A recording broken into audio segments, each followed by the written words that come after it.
Welcome back to Bible and Blues. Once again, we have the great and mighty Teresa, Hello. a girl and her car. This is episode 3.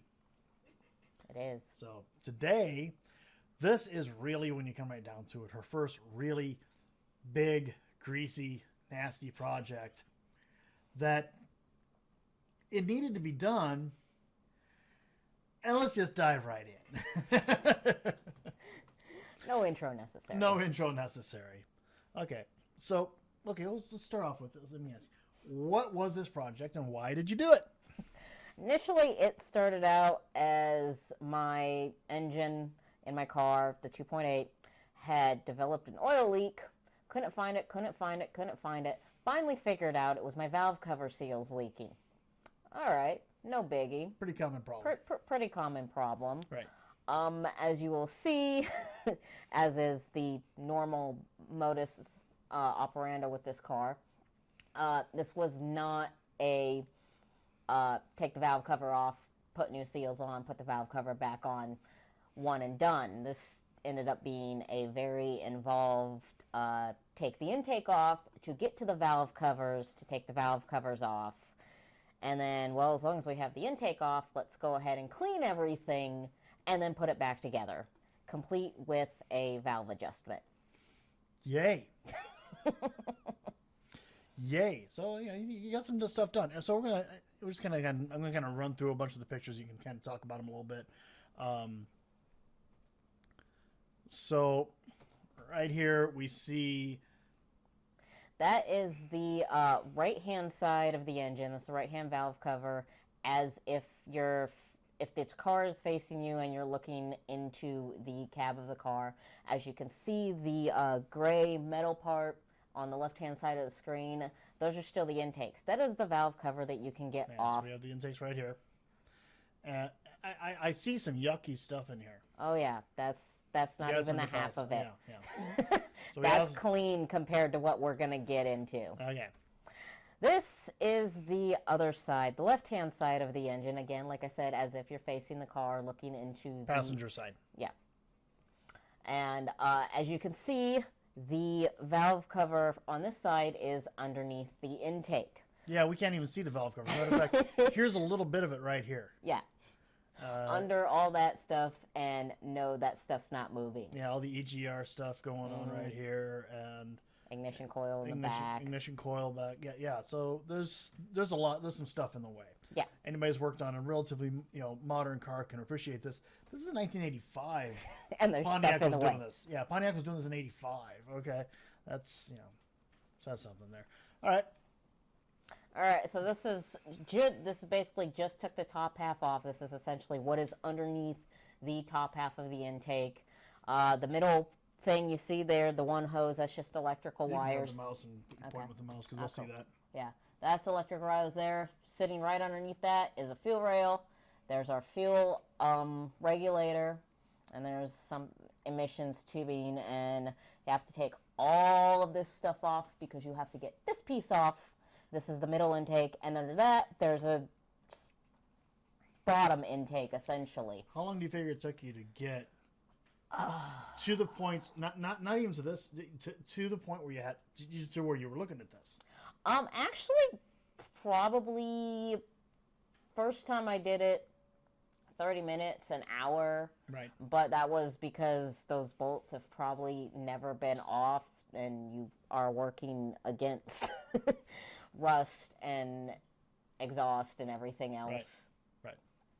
Okay, and then how long did it take for you to take all of your linkage? I see your fuel linkage cable there, the fuel rail, EGR system, part of the exhaust regulation system there. How long did it take you to get all that off of there? I'd say probably several hours. Keep in mind, I was taking tons of pictures because I had to figure out how to put everything back together. Yeah, and you've never done any of this. And I've never done any of this before. You haven't done it on a simpler engine. No. Yeah, so this is first go. It's quite a bit here. So we see the valve cover. You see where the valve cover is underneath this intake here on the driver's side. And then over here on the passenger side, you see it again. And it is tucked away. You do pretty much have to take at least this section of the intake off to get there. Mm-hmm. Okay. So Oh, we have all the fuel rail So all the fuel rails are off. All the throttle pedal connector is off. All the other little connectors.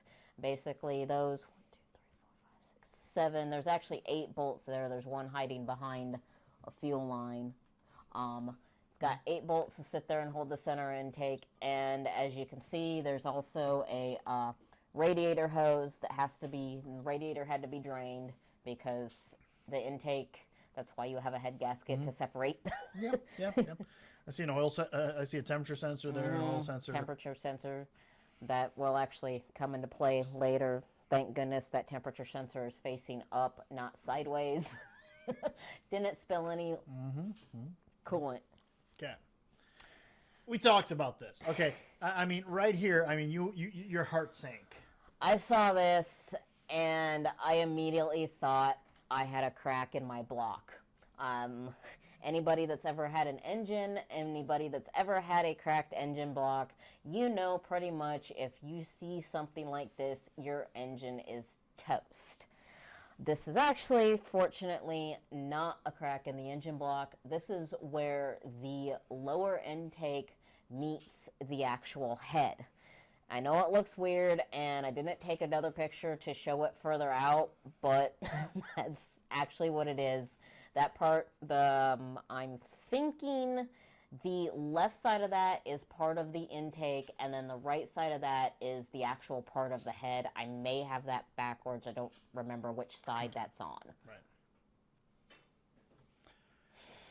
Well, we're looking at a really filthy intake. There's a lot of deposit. That is a lot of deposit. That is going to be the theme with this engine. Is this what really seeing this? Was this what spurred you on? Yeah. It's pretty much as soon as I saw that, I was like, I can't just do a valve cover seal and put it back on and call it good. My engine's still gonna run like crap. So why not? Let's clean it. We took the top of the intake, the middle of the intake, and the bottom of the intake, and cleaned them. Yeah. Okay. And there's an argument to be made about cleaning things. What do we have here? I mean, that looks ugly. We're looking at, is this a push rod? That's a push rod. That is what is underneath the actual intake. That is when your mechanic tells you, and you hear all the time when people talk about oil and, oh, this helps cure deposits in your engine.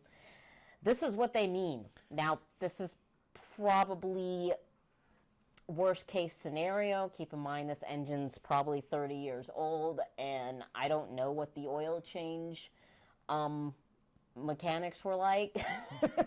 So makes you want to change your oil. You know, I mean, change your oil, people. This is why. This is what happens when you don't take care of your engine. On the other hand, this is also what happens just in general to engines. If you get deposits. Yeah. And this is what they're talking about. So. And that is the largest chunk of the deposit I pulled out. It lit on fire for a minute. I had a lighter. I had a piece of coal. I wanted to see if it would catch on fire. Thought it was cool. You're 14. She's not really 32. Hey, now. She's 14. So. And that is the clean intake. That took 2 weeks of soaking in gas. It wasn't coming clean enough. Evidently, I found out later I probably should have used kerosene. Live and learn. And then I went and did some search on the internet, and somebody said oven cleaner. And I was like, oven cleaner works for grease and oil deposits. And I'm like, pretty much, yeah. So sprayed it with oven cleaner and hit it with a pressure washer. It came out pretty clean. I would say you could eat off of it. I wouldn't suggest it. And that is what is underneath the intake. You can see the push rods. You can see the intake and exhaust there. I got a towel there because actually underneath that is pretty much the oil gallery, and I didn't want things falling inside my engine. Chicken. Smart. So. And that is the bottom half of the intake after it has been cleaned and sanded down smooth so that when I go put the gaskets back on, there's no little tiny bumps to sit there and make the seal not work. And that's just the other side of the intake. All nice and clean and shiny. It does look pretty clean. I Yeah. mean, it's that you know. took a lot. You didn't paint it. You don't paint intakes. Sure you do. You don't paint the inside. You don't paint the surface, but you paint the intake. No, I spent enough time. All right, cleaning guys, it. would you chrome it? Okay. I know No, peop- just sandpaper it more. I know people that would chrome it. Here's proof. Proof positive. And just in Her. case anybody says that I don't do my own work on my car, there's me sanding down the intake and exhaust ports to get every little tiny piece of gasket material, gunk, whatever is on it, off of it so it makes a nice firm seal when I put it back on. I think she was just enjoying the fumes. And that's the middle intake. Again, like I said, nice and shiny. So shiny. And that's the other side of it. Again, nice and shiny. Clean. And this is what you do. That was the other picture you saw where all the gunk was. So this is how you keep gunk from falling into your intake and falling into your engine and causing you to have to tear your entire engine apart when you don't have the money or the know-how. You're learning as you go. It would have been a good idea. Yeah, no. Tear it down, rebuild it. Maybe not then. Not then. It was already down for too long. Yeah. And See, that's pretty. Yay! Yeah. That is what an engine is more or less supposed to look like. Everything nice and clean. I didn't really hit the This is where push that rods. towel was blocking off these. Yeah, these the little places holes. for the oil return there. Yeah, so you got quite a bit of it. Yeah. I Yeah. didn't get around the actual valves and stuff too much. Just Yeah, and you I did didn't want to take it apart. you did learn a little bit about rebuilding or adjusting your valves. Yeah, I while did you were learn here. how to do my own valve adjustment and learn why I mean, you you didn't do a do valve that. job, but you did do a valve adjustment. Yeah. It's, And a few of them were loose, and I got to sit there and be able to find top dead center and roll it over 8 million times, and each one of those push rods is connected to an intake and an exhaust, and you have to be dead on top dead center when you do your valve adjustment. Yep. And then that's that. We put the gasket back on. I completely forgot what it was called. The blue thing. The blue thing. And technically, you see where it's supposed to pass behind Right here. the push rods. You are not supposed to cut those. I did. I did a lot of research. A lot of people say just go ahead and cut them. You're not. It doesn't. It's not going to make a difference. What kind of goop you use here? RTV. RTV. Yeah, RTV sealant. Okay. And there's me putting the middle intake back together with my new click type torque Micrometer wrench. style. Yeah. Click type. Click It's type. a click type. So It's a click type thingamabopper. yeah, Okay. a So torque note this is a V6 inside of a very large engine compartment. So she's actually sitting essentially on the radiator, her feet down in there. Yeah. She's got plenty of room in here to work. Which first off, she's a small person. It also helps. Compact size can fit in your luggage, and so. But it's nice to be able to do that. it definitely helps. The day you upgrade to a V8, you lose a lot of that. I'm going to hate life. I'm never going to do anything on my car ever again. I'm gonna take the engine out for everything. She's lying. Maybe She'll go out there and work on it just to work on it. just to work on it. Yeah. It helps. It's therapeutic. It is. So. And look, we have valve covers back on. The whole reason for doing this was the valve covers. We had to stop the valve covers from leaking. Yep. Oh, okay, so I just He have to went off laugh. on a whim. I just have to laugh about this. It's There was a whole reason, and then you bear in mind. I mean, I was living in the same house. I mean, you had moved into our house, and you were doing this, and it was before we moved out and left you there, and all your crap. and all my crap. So, well, not much left. Yeah, no thanks to you. Well, I counted on you for that. Oh, okay. So, you see the valve covers are back. I mean, how far did she have to go down to do the job she initially intended? This far. That far. How far did she go? Much further. Much further. How far should she have gone? Further. But, we'll get into that later. Next time.